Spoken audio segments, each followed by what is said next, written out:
আসসালামু আলাইকুম প্রিয় দর্শক, আমি আজকে আপনাদের গরুর মাংসের কালাভুনা রান্না করে দেখাবো। এই জন্য আমরা 1 কেজি পরিমাণ গরুর মাংস ছোট ছোট করে কেটে নিয়ে ধুয়ে নিয়েছি। কড়াইয়ে মাংস দিয়ে দিচ্ছি। হাড়, চর্বি এবং মাংস সবই নিয়েছি।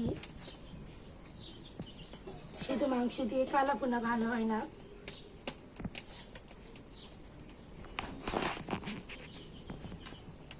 তেজপাতা মাঝখান দিয়ে ছিঁড়ে নিলাম 4টা। আদা বাটা 1.5 টেবিল চামচ পরিমাণ, রসুন বাটা 1.5 টেবিল চামচ পরিমাণ, জিরা বাটা 1.5 টেবিল চামচ পরিমাণ, লবঙ্গ 3টা, গোলমরিচ 5টা, দারচিনি দিয়ে দিচ্ছি 5-6 টুকরা, 3টা সাদা এলাচ ভেঙে দিয়ে দিচ্ছি একটু করে,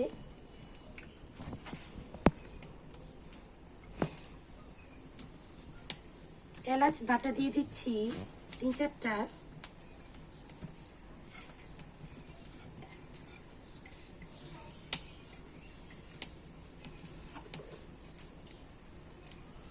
মরিচ গুঁড়া দিয়ে দিচ্ছি 2 চা চামচ,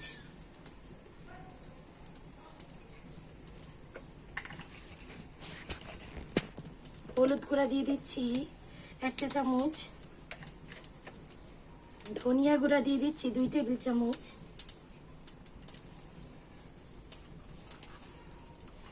লবণ দিয়ে দিচ্ছি 1 টেবিল চামচ পরিমাণ,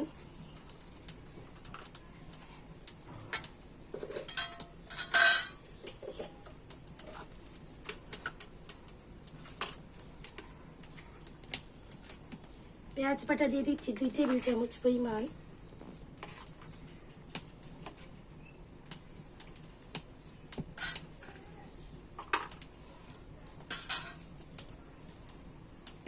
পেঁয়াজ কুচি দিয়ে দিচ্ছি 2 কাপ পরিমাণ,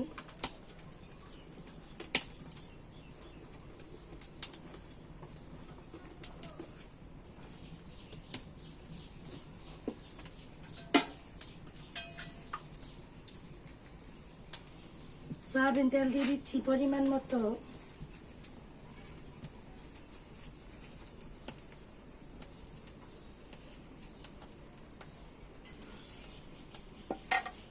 এই পর্যায়ে আমি মাংসটাকে মশলার সাথে ভালোভাবে মাখাবো। এই কাজটা অবশ্যই হাত দিয়ে করতে হবে।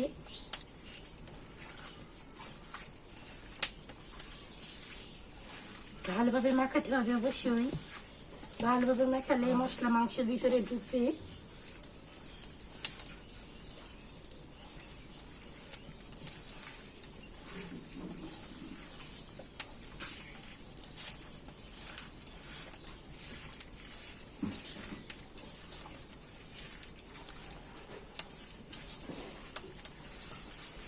প্রিয় দর্শক, আমাদের মাখানো শেষ হয়ে গেছে। মশলাটা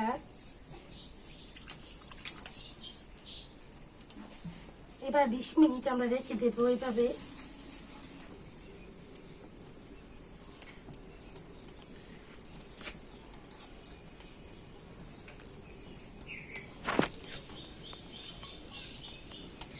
দর্শক, আমরা এবার কড়াইতে চুলায় বসিয়ে দেবো। পাশে কড়াই একটা আর আমরা ভাত বসিয়েছি। এই পর্যায়ে ঢাকনা দিয়ে ঢেকে দেবো কয়েক মিনিটের জন্য। প্রিয় দর্শক, আমরা 5 মিনিট পর ঢাকনাটা খুলে দিচ্ছি। দর্শক, দেখতে পাচ্ছেন আমাদের মাংসে অল্প কিছু পানি এসেছে। আমরা মাংসটা মাখানোর সময় কোনো পানি ইউজ করিনি। যতক্ষণ পর্যন্ত মাংসের গায়ে তেল না উঠে আসবে ততক্ষণ পর্যন্ত এভাবে রান্না করতে হবে।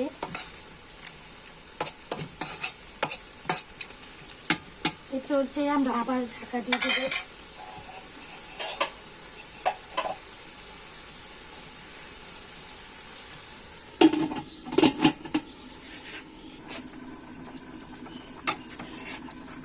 দর্শক, আমাদের ভাত রান্না হয়ে গেছে। এবার আমরা ভাতে মাছ ঝরিয়ে নেব।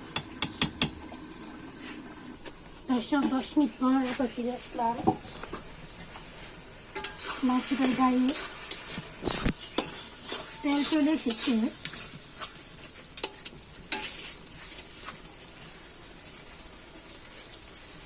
এক চামচ পরিমাণ রাঁধুনি গুঁড়ো মশলার গুঁড়ো দিয়ে দিলাম মাংসের মধ্যে। এবার চুলায় আরেকটা প্যান বসিয়ে দিলাম।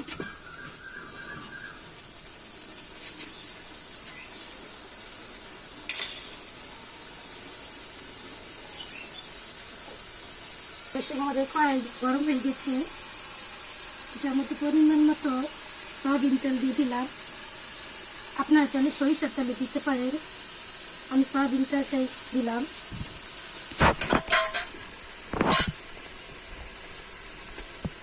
পেঁয়াজ কুচি, 4-5টা পেঁয়াজ কুচি আর 2-3 কোয়া রসুন কুচি দিয়ে দিলাম। ভেজে নেব।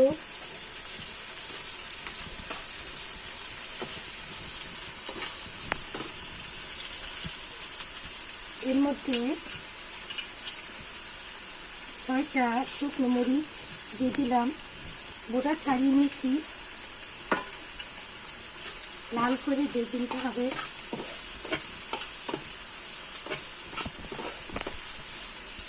দেখতে পাচ্ছেন আমাদের মাংসের কালারটা চেঞ্জ হয়ে এসেছে।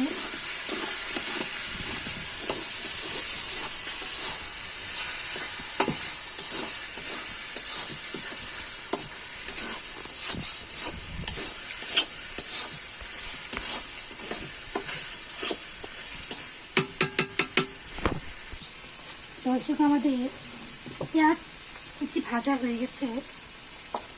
এরপর যে আমরা কষা মাংসের মধ্যে এটা দিয়ে দেবো এভাবে।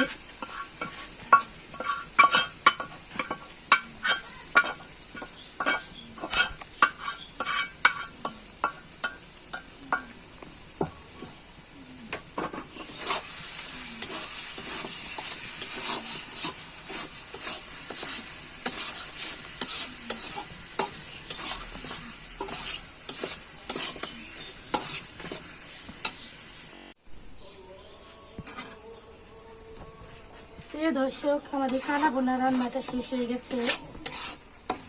দর্শক, আমাদের কালাভুনা রান্নার রেসিপিটা যদি আপনাদের ভালো লেগে থাকে তাহলে অবশ্যই আমাদের আজকের এই ভিডিওটিতে লাইক করবেন, ভিডিওটিতে কমেন্ট করবেন, আমাদের এই রেসিপিটা শেয়ার করবেন, আমাদের YouTube channel 3 sisters kitchen subscribe করবেন এবং আমাদের Facebook page 3 sisters kitchen follow করবেন।